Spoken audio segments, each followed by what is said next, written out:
Let's get fermenting. Hey yo, welcome to the wonderful world of HungryHeath. I'm not a classically trained chef. What I am is a self-taught home cook. I have studied under several television chefs. I have a PhD from YouTube University and a black belt in Google Food. I love to cook. The only thing I love more than cooking is my wife, the sensational Shelly Eats Steak, aka the Warden. Together we host what we like to call the Friday Night Feast. This happens every Friday night, 6:30 Central. We'll cook up an entree, maybe pick up little snacks, show you how to do it, then we'll spend the rest of the evening just chewing the fat with all of our friends in the HungryHorde. Hope you can tune in sometime. We'd love to have you over for dinner. Today's fermentation, or this week's fermentation, is a zucchini salad, salsa, however you want to look at it. But it's going to be amazing, y'all. This stuff is so good. Just wait. You're going to have to try this. This is perfect on those hot days. Like, you're going to want this. It's great. So I've got some farm fresh zucchini here. We're going to be dicing these. Everything's going to get diced. So you're thinking like a little like veggie topper, like perfect for burgers or to add to a salad or little things. Again, with fermented foods, you're not treating it as a side dish. It's more of a condiment. So when you think of anything that's fermented, think of it in terms of condiments. So you're going to need these beautiful zucchinis. Try to get as much as possible. Try to go to a local farm and get the veggies there if you can. And then of course, we like everything spicy. So I've got jalapenos.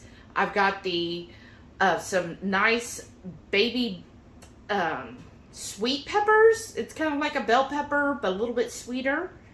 And then I've got dill that we're going to season it with some fresh dill, some fresh thyme, and I'm going to add a little onion. And of course, we're going to do a dry salt method. So this is a little different than a salt brine. So in this method, we're actually going to be salting the zucchini, and that salt is going to naturally draw out all of the liquid, and that's what's going to create its own brine, y'all. So it's very, very good. Most important thing when it comes to fermenting, just want to make sure you wash everything. Just warm soapy water when it comes to your chopping block, your bowls that you'll be mixing in, and then make sure on the veggies, especially like the zucchini and these peppers, wash them well on the outside, because we don't want to add any bacteria that you don't want as part of the package, right? So we want all of this nice and clean. So let's get started. Well, for our zucchini recipe, so this is going to be a dry salt. Again, I am using very loosely, I guess, inspired by from Clean Food Living. So she did one and said it was amazing, so I'm sure it is. What I've got here, I did show 4 zucchinis, but I just have the one jar. So this is the Primal Kitchen mayo jar. That's what I'm going to be using. And I've got these zucchinis, and I forgot to show, I did want some lime juice in there, so I'm going to add that at the end. But I'm going to start by dicing this zucchini up. And these are kind of like oddball shaped zucchinis. And so make sure you also have a clean bowl to mix everything in. So we're going to start doing that. Look, these are not wanting to work with me, y'all. So just nice size, because again, we're kind of going for a condiment. So again, for me, fermented foods are not a side dish, even though this is like kind of like a zucchini salad per se.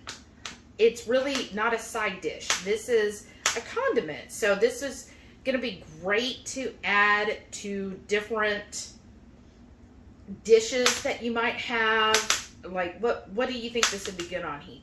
Give us some ideas. Honestly, any entree. I'm thinking like, of course, I'm always going to go with steak. Even your burgers, probably be chicken, or you know what's probably good too? Huh. On top of the salmon. Yeah, Some this would seafood. be great on a salmon. That is right. Very true. I think it'd be good. Basically, just a garnish. Yeah. Once you finish plating, or this would be the finish for plating. Yeah. Yeah, I agree. I like that. So we're just going to keep dicing up these, kind of get them, you know, a nice consistent size on here. Let me see what I got going so far. I'm going to cut 2 of these zucchinis and then see kind of where we're at. Because again, I just have the 1 jar. Like, oh, talk about planning, right? Yeah, I feel like we can trash that, right? I'll put it over there. So yeah, make sure you do get rid of the ends. You don't want those. And then if you check the skin, make sure you do wash them thoroughly. And if you see any, yeah, like not pretty parts. Looks like a bruise. Right. Just cut those off. Slice them off. And then make sure that everything has been washed with warm soapy water, except for your veggies. I just wash those with warm water. But like my handle of my knife, the little pusher downer, your cutting board, your bowl, your glass jar, you don't need to sterilize. So we don't have to go to that extreme, but you do want to make sure everything is nice and clean with just that warm soapy water. And I liked Pro Home Cooking.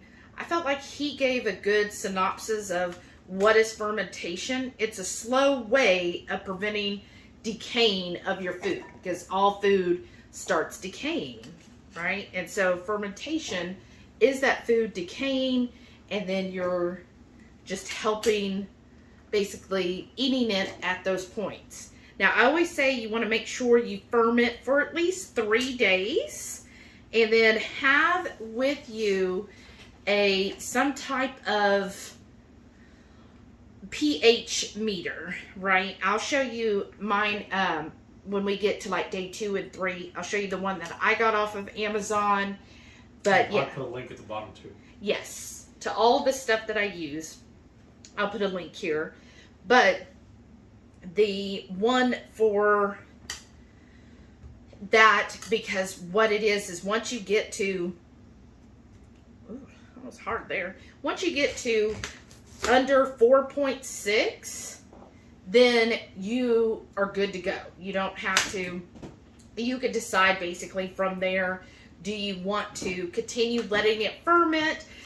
There's different thoughts on it. Some people like to ferment for 30 days, 60 days, whatever. All it's going to do is the longer you let it ferment out on a counter, like I'm doing mine on the counter, but if you kind of have someplace that's out of direct sunlight where it's going to have a good temperature. Now, this is where it varies. So, Pro Home Cooking, he says between, I think, 60 and 75. And then Clean Food Living, she said between 70 and 80 degrees. So, you want those temperatures, which right now, with it being the middle of summer, that's like perfect because we do keep the house, during the day, we keep it around 76 during the day. And sometimes, you know, it's been so hot here, like it's even getting to 77 some days because it just can't keep up with the heat. So that, and then at night, we're also still keeping it like around 71 at night because it's just too hot. And the electric bills, you know, y'all know, it's crazy right now. So that's perfect time to do this fermentation because the house isn't going to get too cold. And what happens is, if you're like, oh gosh, well I keep my house at 55 degrees. First of all, can I move in with you? Oh, I lost one. It fell off my cut board, so it's for the dogs. But I'm going to let you know, if you keep it colder, then I'm just going to go with 70 degrees. If you keep it colder than 70 in your house consistently, then it's just going to take longer for it to reach. So think, as soon as you put your fermentation in the fridge, it doesn't necessarily halt it, but it slows it dramatically down to get to that under 4.6 that we're looking for. But if you have it warmer, especially if you're going to get it above 80, that's going to hasten the process. And sometimes it might hasten it too quickly. And so you just have to really monitor that depending on, you know, what the temperature is in your house. And so just kind of keep that in mind as you're, you know, going through and doing this. And that's why I keep in mind in an area where I know it doesn't get direct sunlight and I know it's kind of out of the way so that it's not going to be like when we're cooking and stuff, since this is going to take at least 3 days. Some of the items that we've been fermenting, that ain't a word, is it? Fermenting. I know. Some of the things we've been fermenting, we might go longer than 3 days. Like we might go for 7 or 10 days. And so if that's the case, then I want to make sure it's a place where it's not going to be in our way or to our day-to-day things. And so just kind of keep that in mind when you're going through with that and keeping these going. So I'm just cutting all these up. And then I'll show you once I finally get all of this diced up and in the bowl. And then our next step. Shelly's Kitchen. All right, so I've got all of this diced. And yes, I washed this soap and water first. What Heath is going to do is he's going to drizzle a tablespoon of salt all over the zucchini.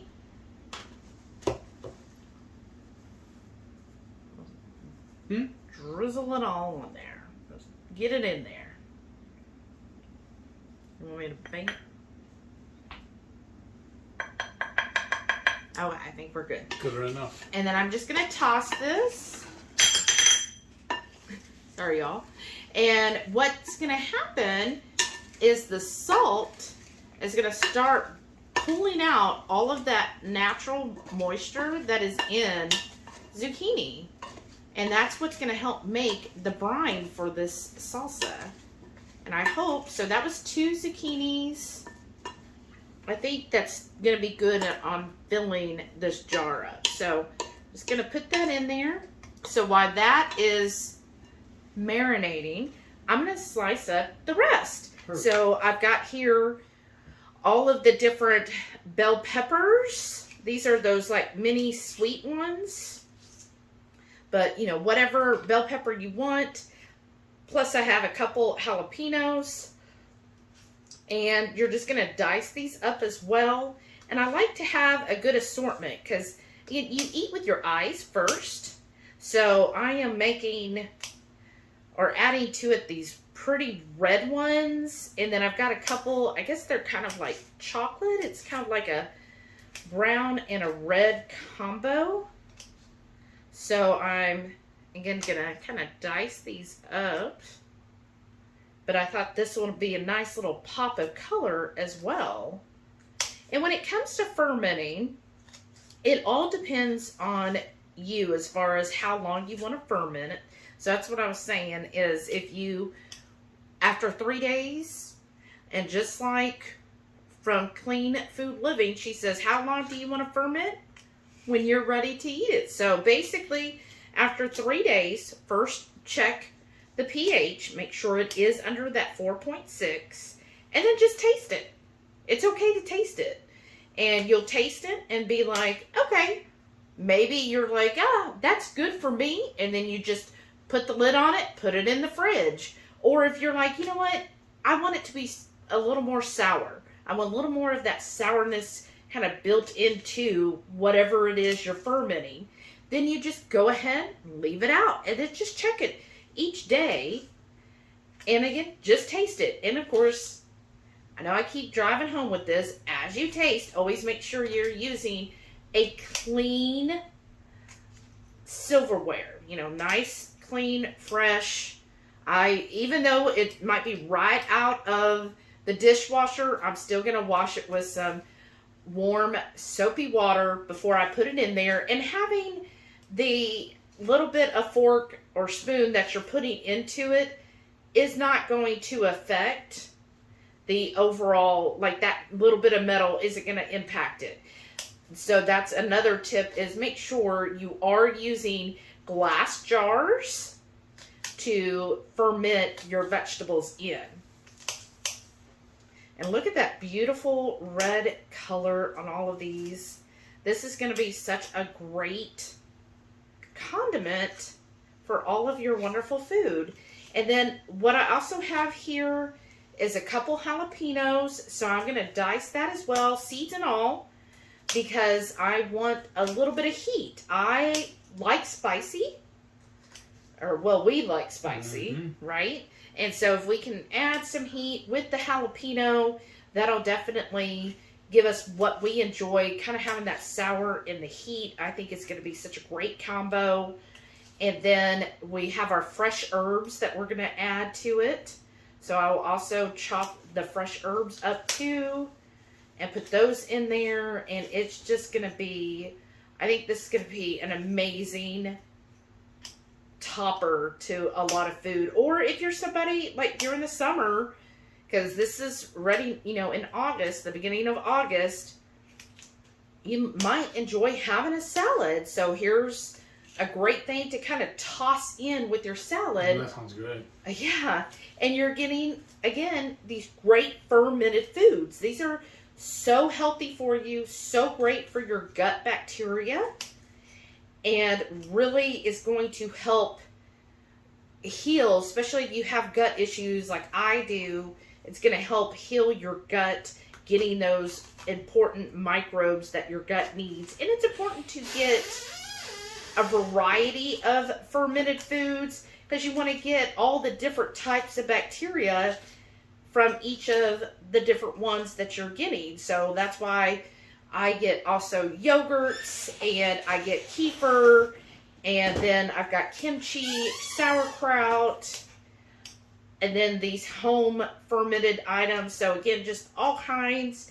And then what I've learned as well when it comes to all of these is it makes actually the nutrients that are in vegetables more bioavailable. Because we have heard a lot of times the issue with vegetables is your body doesn't absorb a lot of the nutrients.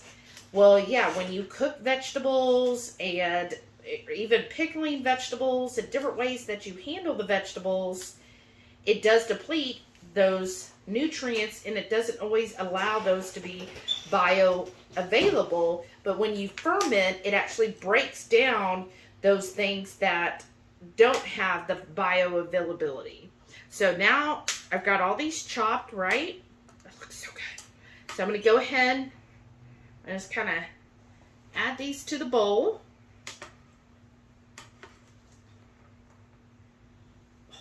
That looks good. I'm telling y'all, the color of this is amazing. All right. Looks good. And then I'm going to give it another toss. There. And I can already start seeing the juices coming out from the zucchini. I'm getting excited. Are you getting excited, Heath? Yeah. I'm sure everybody can tell on camera. Heath is super excited. Leave us a comment below. Super excited. Right? I know. I hope it's more captivating to y'all than it is for my husband right now. I mean, the end result's going to be amazing. Right now, I'm just kind of bored. I'm sorry. Okay, then I'm going to have an onion here, and I'm just going to do like a fourth of this onion. So I'm going to put that there. Cut out the bad part. Peel any of the, you know, that top skin that's a little, you know, it's like kind of rubbery, right? And then make sure if you have any more of those, like feathery parts, cut those out too. We got a mess to clean up, y'all. Now I'm going to kind of fine dice the onion. I don't want it so pronounced.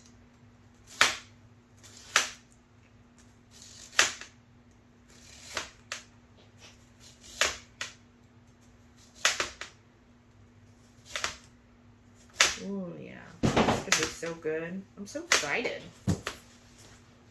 I hope y'all are just as excited as I am. All right.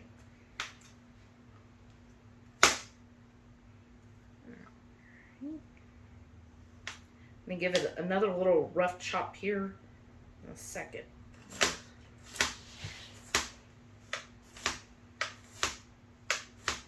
And then I'm going to get my herbs ready. That little onion. Alright, that looks better. And again, I'm going to add that in here. And I just love seeing, I could just see it's starting to glisten on top, y'all. And that's really what I want. I want it nice and glistening.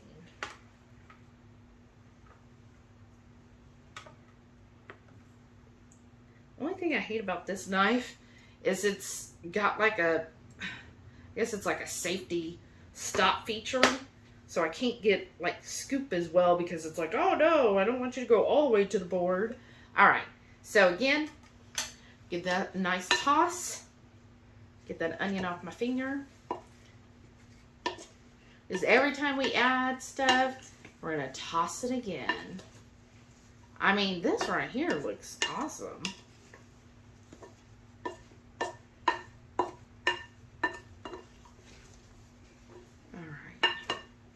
Looking good.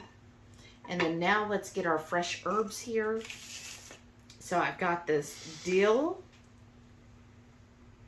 I'm going to get a good bunch of dill here. Nice little bunch of it. I'm just going to, you know what? Sorry. This knife is not my favorite. I'm just going to use this little one. And this kind of dice that up as well. You don't want all the stems, right? We don't want all those. I'm just going to kind of scrape.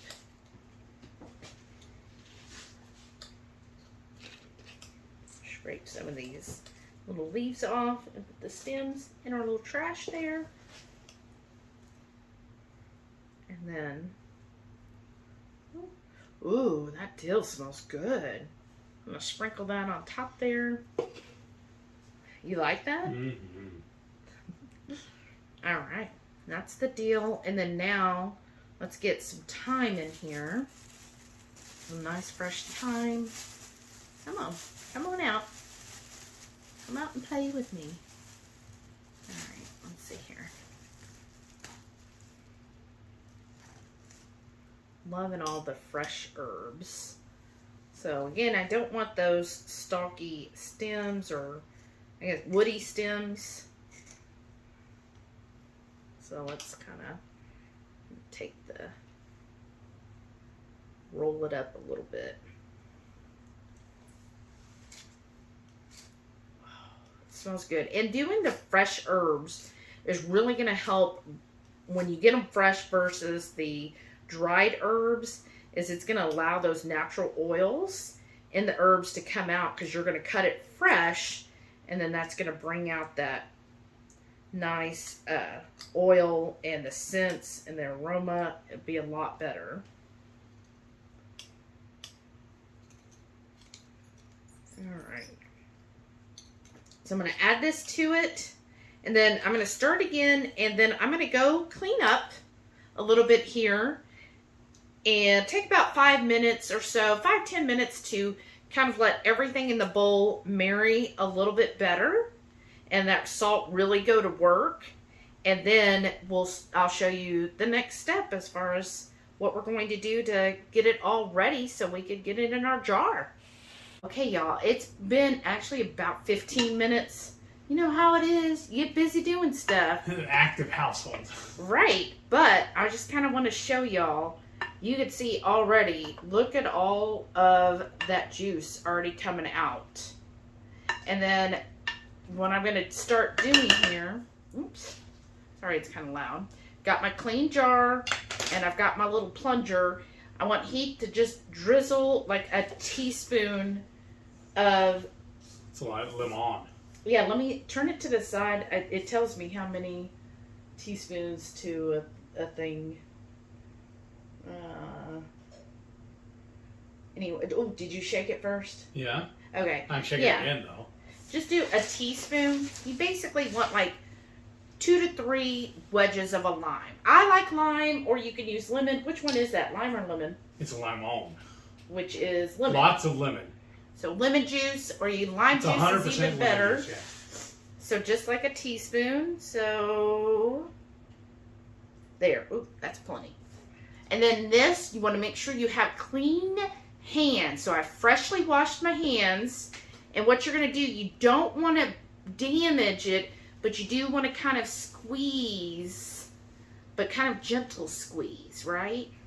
Because we want to squeeze out any more. Almost like massaging it? Yeah, exactly. Like a gentle, what did they call that? A Swedish massage? Where it's kind of gentle. And just kind of toss and squeeze.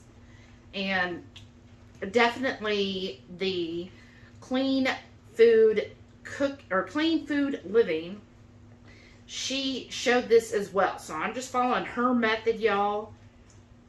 I'm bringing it to y'all, but I'm showing how she did it. So that's what she explained too, is just kind of squeezing, and as you squeeze it, see, you should see those juices, all that liquid coming out, and that's going to be the brine for this. And it's going to be awesome. And just kind of do that for a few minutes. So you don't want to take your anger out on this. Be nice to it. Right. This is like, think of your lover and you are happy with them and want to give them a nice little massage to help them relax, right? Yes. Just kind of squeezing in there. Just help get out.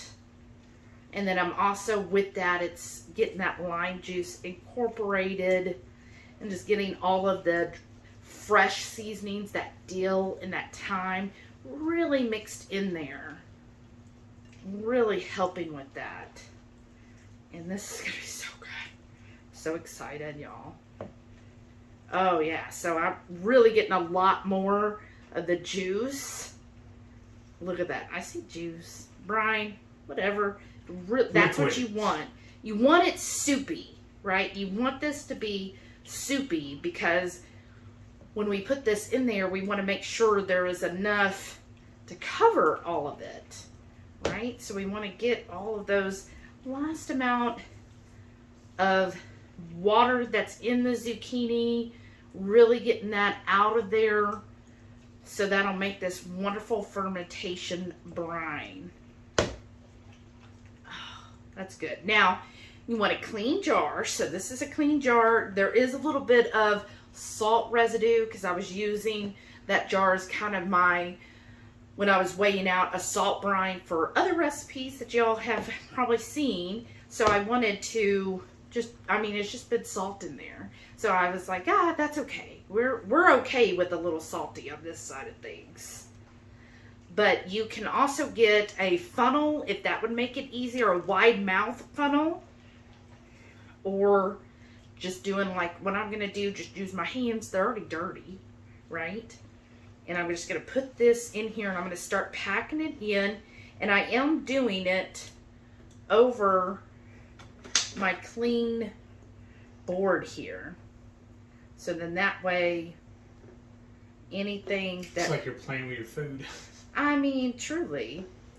And this way, anything that drops on the board, since I did just clean this board, I can then pick up and put in here. And we're just going to keep filling this jar here. Do that in here. See, good thing I'm filling it over this. Oh, one fell outside. Well, that's okay. Sacrificed itself for the better good. Okay. Just grabbing it a handful at a time, and then I'll probably have my sous chef here gonna do the pusher downer. Pusher downer. Yeah, just grab I think that it's called part. a plunger. Oh, is that it? Is that a good word? And just kind of push it down so that you get all of those air pockets out. I like your technical term, though. Yeah, the pusher downer, right? Let's keep that. Yeah, we don't want to put it down anywhere. And move it over here. Maybe it'd be better, like, Shelly, why are you trying to give distance here? Sounds like a good game. I know, right? Love a good challenge. And I'm just kind of squeezing it one more time as I'm pulling it out.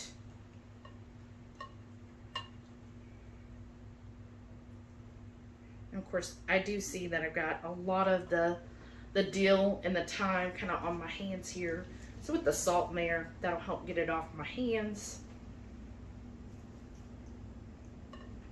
Just keep doing that. And see, look at all of that wonderful salt juice we got going.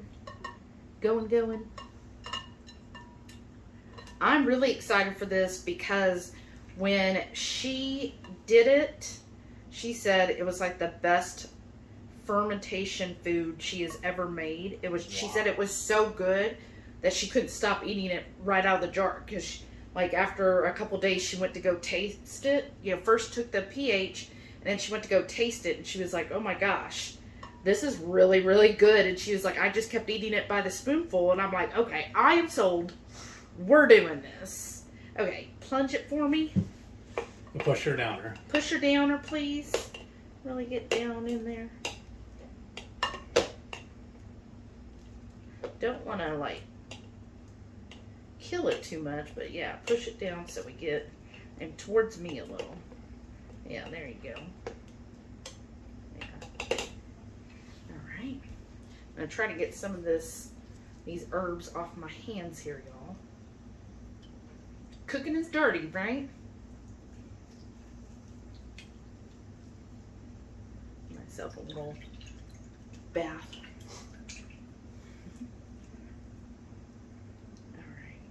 Oh, good. So I don't want to, you know, not get all these yummy herbs. Okay. Then I'm going to do this last part. I know, right? That's where we need that funnel. I'm going to start putting that there. And then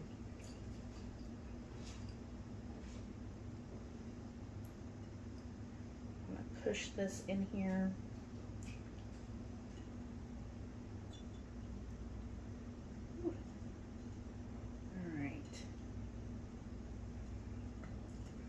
Get off any last bits that are in the bowl.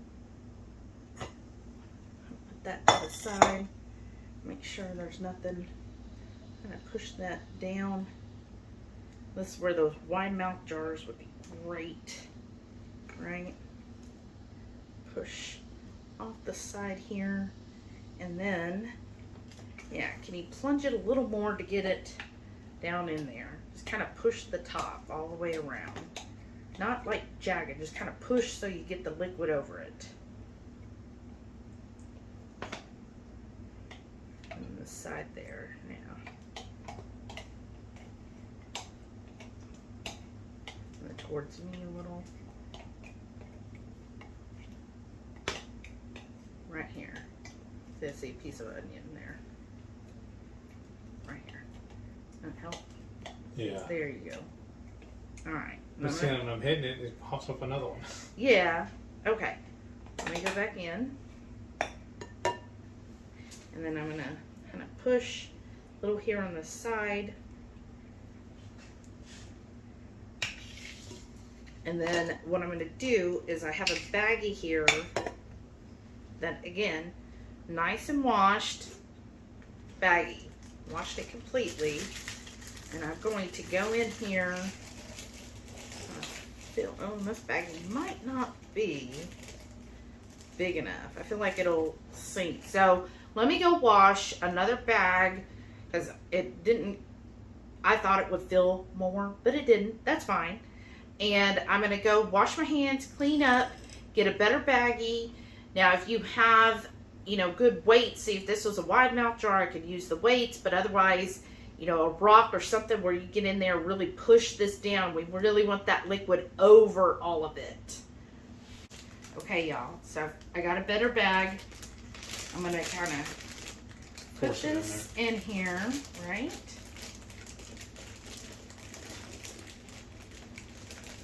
I kind of want it in there so that it will expand. And then, I washed the bag thoroughly with soapy hot water. I'll start filling it with just regular water there. And that's why you want a big enough bag so it's not gonna, you know, like be too short for your container. And then you want to start seeing. I love this method. So again, shout out to Pro Home Cooking. I mean, he's got like 4 million subs, y'all.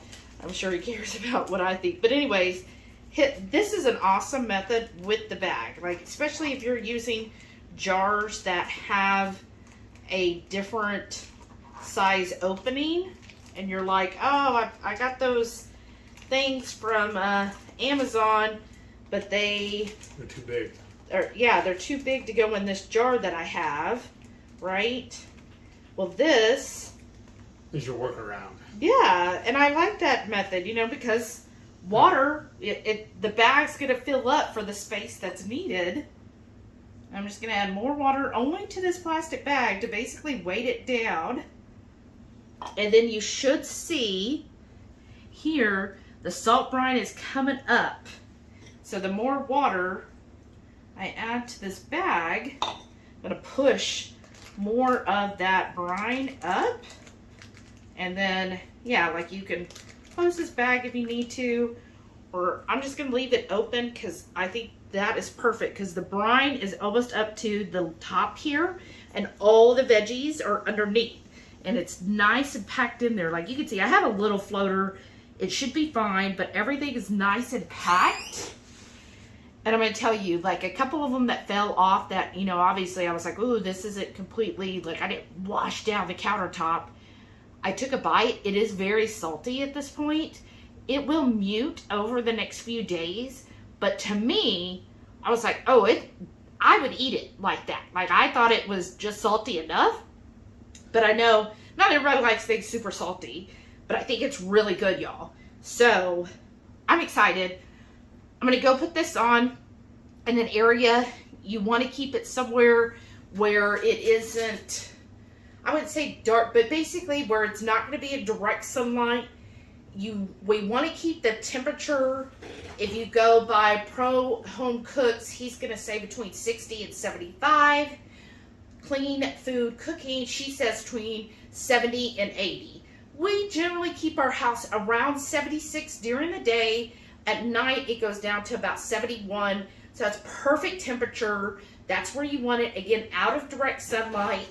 If you keep your house hotter than 80, then it's going to ferment a lot quicker. So you have to watch it a lot closer. Thank you. And then if you keep your house colder than 60, or even in her case, colder than 70, it's going to take longer for it to ferment. So just keep that in mind. I think we've got the perfect temperature. We're going to put this there, and I'm just excited. I'm going to show you each day. I'll be checking it every 24 hours just to see how it looks and just kind of show you step by step. But within 3 days, it should be at that perfect pH of under 4.6. And then from there, I'll taste it and see, okay, do I want to let it keep fermenting a little longer or go ahead and refrigerate it? So stay tuned and let's see how this goes. Okay, y'all, this is a 3-day update. So we've been keeping the fermentations in our dining room because, as you can see, it's pretty dark in here. Now, of course, the kitchen light is on, so you're getting a lot of that.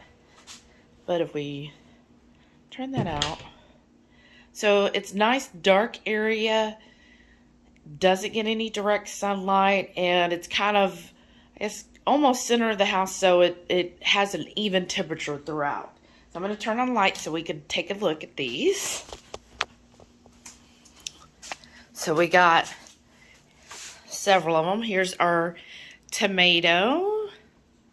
What, didn't that look so good? The other jar of tomatoes. And I've just been checking these bags every day to make sure that, The water was still holding up really well. Here's the kimchi, or my version, rather. There's that zucchini. Look at good. You kind of see some of the bubbles in there. See a little bit. And then here is, take the lid off. Here's the cauliflower. Now this has a little bit, you see it's a little cloudy on top. That's the, I forget the name, but it's okay. If it's this white cloudiness, you could scoop it off or it's going to be fine. And that's the one with the weight on it. So I just do that so, you know, no bugs or anything get into it. And then here is the bell pepper one. So again, just making sure everything stays down. And you can see some of the bubbles coming up. Isn't that amazing? I love that. And just making sure that, you know, this water is in there, keeping everything down. See, and you push it, and then you should see more of the bubbles coming up. And then what I did is I'm keeping them all on a tray. This is just that, like, lunch tray we have. I put a towel there, so if it does spill over, then we've got, you know, that to help clean it up. And because sometimes, especially these, when I push down just to make sure it's still full, it comes over a little bit, but that's fine. And then this, when I was telling you about a pH meter, this is the one I got off of Amazon. That's what it looks like. So this part unscrews. I do wash it with soap and water, and then I go through and I tested each one of them. So we're wanting to get it to below 4.6. So yesterday I noticed the zucchini was in that range, and the tomato, I think for sure. So by the end of today, today's day 3, by the end of today, everything should be below the 4.6 or very close. So we'll see. I'll show taking that later. It has been 5 days, and I am ready to try this zucchini salsa salad. So I've got my pH meter here. I'm just going to go in here, and I try to get below. Ooh, look at all those bubbles popping up. Below where the bag is. And let's see. Yeah, we're good. So again, you want it under 4.6. And we are good there. Look, it's really reading a good amount under. Now you keep letting it go. It's up to you. But I'm getting impatient, so I'm going to pull this bag off. Okay. I see you got a little onion stuck there. I don't see anything funky on the bag. Let me check the inside. Everything looks good there. Gimme. This is the zucchini slaw. Now, I follow closely-ish to Clean Food Living, her zucchini salsa. But she didn't like any spicy food. And, you know, we like spicy. So this took 7 days to ferment to where I liked it. And what you do, just a tip, if, you know, you're checking it, number one, checking that pH. As soon as it hits below 4.6, then you can end the fermentation. I mean, it's not in, but, you know, you could stop it at any time, but taste it and see, okay, maybe I want a little more sour, so you just let it keep going. And that's what I did in this one. So, you ready? Yeah. There's a whole bunch there. Should have got me a spoon too. Just pile it on your fork there, dear. Okay.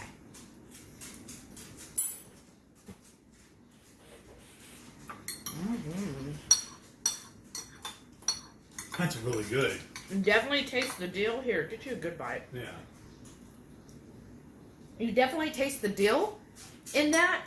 It's kind of got this, what would you say, like a tangy, with just a little hint of sour It's kind of like this tangy, yet spicy, yet savory.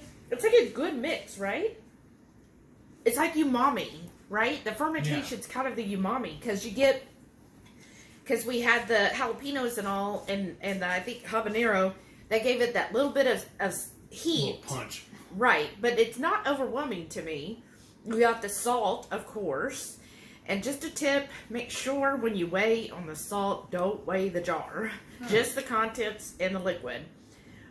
And then it's got this like tanginess to it. Like it's a really good fermented. It's almost like a chunky relish. Yeah, exactly. And I think this is so good. It really is. And like if you made up like an omelet, this would be good to kind of sprinkle on top. Oh, yeah. Yeah, or even if you wanted to make like, with it being summer, a fresh salad, it'd be good to do a couple spoonfuls in with your salad. That really be good. Now I was thinking though too, we just run the little mini blender and pulse it, make it a little smaller, like more like relish, and mix it into like we're doing deviled eggs and stuff. Yeah, you could. It'd be really good that way too. Top each little deviled egg like this, and just put a little bit on top. Yeah, that's true too. So many uses. So I hope y'all try this recipe. It really reminds me, like I said, relish. Though. I know. This is definitely one of my favorites that I have done so far. And we're just going to keep going. Like, I'm loving this, y'all. Yes. So I hope you are too. And I can't wait to see what creations you make. And please make sure when you do ferment anything, share it on the HungryHorde headquarters, our Facebook group. Because I love to see everyone, whether they're making our recipes or you created your own or somebody else's, share it in the group because I want to see. We get ideas from you too. Yeah. And then don't forget, every Friday night, 6:30 Central, we go live for the Friday night feast. Cook up an entree, maybe a couple little snacks, show you how to do it, and then we spend the rest of the evening just chewing the fat with all of our friends in the HungryHorde. Hope you can tune in sometime. We'd love to have you over for dinner. Thank y'all for watching, and we'll see you on the next one. And stay tuned to see all of our wonderful channel members. Thank y'all so much for your support. And if you want to be part of the channel members, hit that join button. Thank y'all. Bye. Bye.